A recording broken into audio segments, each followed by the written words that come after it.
స్పర్మ్‌లో DNA damage assess చేయడానికి ఏమన్నా test ఉందా?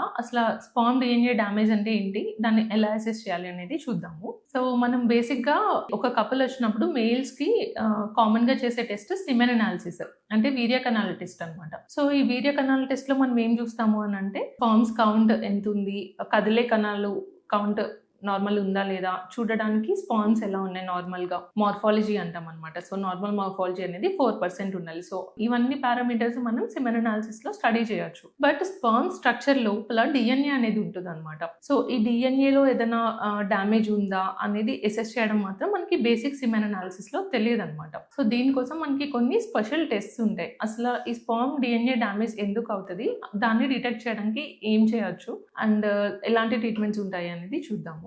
సో, ఈ స్పర్మ్ డీఎన్ఏ డ్యామేజ్ ఉండడానికి చాలా రీజన్స్ ఉండొచ్చనమాట. వన్ ఆఫ్ ది థింగ్స్ ఏంటంటే అడ్వాన్స్డ్ పెటర్నల్ ఏజ్. అంటే ఏజ్ ఎక్కువున్నప్పుడు మనకేంటంటే డీఎన్ఏలో డ్యామేజ్ ఉండడము, డీఎన్ఏ ఫ్రాగ్మెంటేషన్ ఇండెక్స్ అంటాం. Sperm DFI testing. సో, ఈ డీఎఫ్ఐ అనేది హై ఉంటుందనమాట వీళ్ళకి. అండ్ దీనికి కొన్ని జెనెటిక్ ఫ్యాక్టర్స్ ఉండొచ్చు. లేదంటే లోకల్‌గా మనకి వారికోసిల్ అంటాం. సో, ఈ వారికోసిల్ అనే ప్రాబ్లమ్ ఉన్న వాళ్ళకి కూడా డీఎన్ఏ ఫ్రాగ్మెంటేషన్ అనేది హై ఉండొచ్చు. అండ్ స్మోకింగ్, ఆల్కహాల్ చేసే వాళ్ళకి కానీ, లేదంటే డయాబెటిస్ ఉంది, క్రానిక్ డయాబెటిస్ ఉన్న వాళ్ళకి కానీ, సో ఇలాంటి ఫ్యాక్టర్స్ అన్నీ ఉన్న వాళ్ళకి ఏంటంటే మనకి డీఎన్ఏ ఫ్రాగ్మెంటేషన్ ఇండెక్స్ అంటే స్పర్మ్ డీఎన్ఏ డ్యామేజ్ అనేది ఎక్కువ ఉండే ఛాన్స్ ఉంటుందన్నమాట.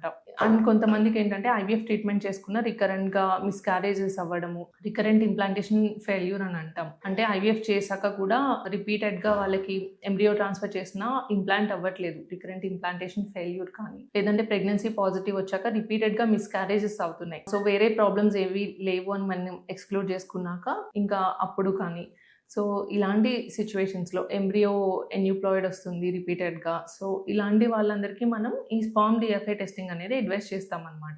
సో, ఈ డీఎఫ్ఐ టెస్టింగ్‌లో ఏంటంటే హై ఉంది అని అంటే మనకి డీఎన్ఏ డ్యామేజ్ ఉంది అని అర్థం. సో, దీనికి ఎలాంటి ట్రీట్మెంట్స్ ఉంటాయి అనేది చూద్దాం. సో, మెయిన్ థింగ్ వచ్చేసి మనం కాజ్ అనేది కరెక్ట్ చేయాలన్నమాట. సో, ఎందుకు ఇట్లా అవుతుంది? క్రానిక్ స్మోకింగ్ కానీ, ఆల్కహాల్ కానీ అలాంటి ఫస్ట్ థింగ్ ఏంటంటే లైఫ్ స్టైల్ చేంజెస్. సో, వాళ్ళ లైఫ్ స్టైల్‌లో ఈ స్మోకింగ్, ఆల్కహాల్ అనేది క్విట్ చేయడము, లేదంటే ఏదైనా ఎక్సెసివ్ స్ట్రెస్ ఉంది అని అంటే ఆ స్ట్రెస్‌ని కొంచెం కంట్రోల్ చేసుకోవడం, అండ్ హెల్తీ ఫుడ్ అనేది తీసుకోవడం, anti oxidant rich food, dry fruits, green leafy vegetables, protein diet. So, ఇలాంటివన్నీ తీసుకుని డైటరీ చేంజెస్ చేయడం ద్వారా కూడా మనం ఈ డీఎన్ఏ డ్యామేజ్ అనేది కొంచెం తగ్గించొచ్చు అనమాట.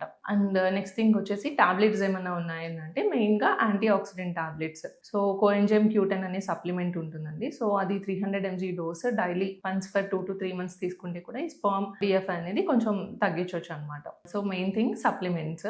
అండ్ నెక్స్ట్ వచ్చేసి మనకి దీనికి ఒక స్పర్మ్ సెలెక్షన్ టెక్నిక్ అనేది ఉంటదనమాట. అంటే ఉన్న స్పర్మ్స్‌లో డీఎన్ఏ డ్యామేజ్ తక్కువగా ఉన్న స్పర్మ్ సెలెక్ట్ చేసుకోవడానికి మనకి ఒక మంచి అడ్వాన్స్డ్ టెక్నిక్ అనేది ఉంది. That is microfluidics. సో, ఈ మైక్రోఫ్లూయిడిక్స్ అంటే ఏంటంటే మనం ఐవీఎఫ్ ట్రీట్మెంట్ చేసేటప్పుడు స్పర్మ్ సెలెక్షన్‌కి కొన్ని టెక్నిక్స్ అనేవి ఉంటాయన్నమాట.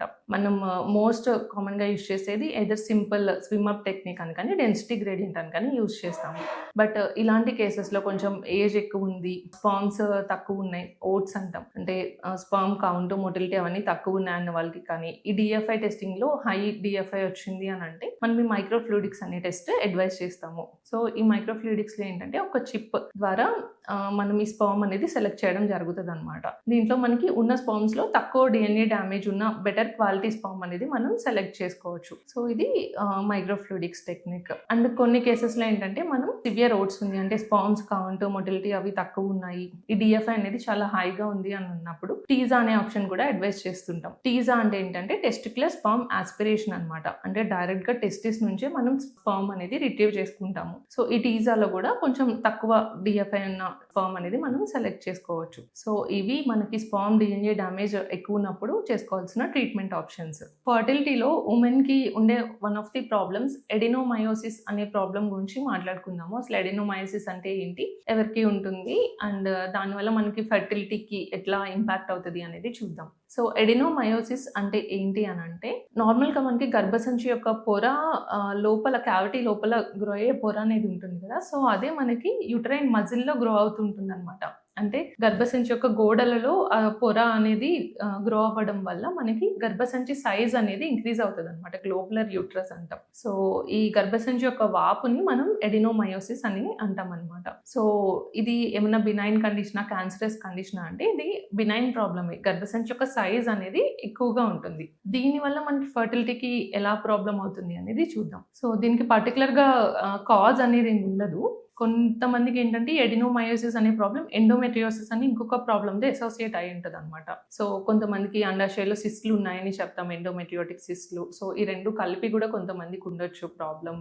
సో, దీనివల్ల ఏమవుతది అనంటే గర్భసంచిలో మనకి యూట్రస్ సైజ్ అనేది ఎక్కువ ఉండడం వల్ల ఆ బేబీ ఇంప్లాంట్ అయ్యే సైట్‌లో ఇంప్లాంటేషన్ ఫెయిల్యూర్ అనేది జరగొచ్చనమాట ఎడినోమయోసిస్‌లో. దీనివల్ల యూట్రస్ ఎక్కువ కాంట్రాక్షన్స్ ఉండడము, ఎంబ్రియో అనేది అతుక్కోకపోవడము, క్రానిక్ ఇన్‌ఫర్టిలిటీ చాలా ఇయర్స్ ట్రై చేశాక కూడా వీళ్ళకి ఫర్టిలిటీ ఇష్యూస్ అనేది ఉండడం. అండ్ మెయిన్‌గా పీరియడ్స్ అప్పుడు సివియర్ పెయిన్ కానీ, హెవీ బ్లీడింగ్ కానీ, సో ఇలాంటి సింప్టమ్స్ అనేవి మనకి ఎడినోమయోసిస్‌లో ఉండొచ్చు. దీంట్లో either focal adenomyosis or diffuse adenomyosis అంటాం. అంటే ఫోకల్ అంటే ఏంటంటే ఒక ఏరియాలో మాత్రమే ఆ ఎడినోమయోటిక్ టిష్యూ అనేది ఉంటదనమాట.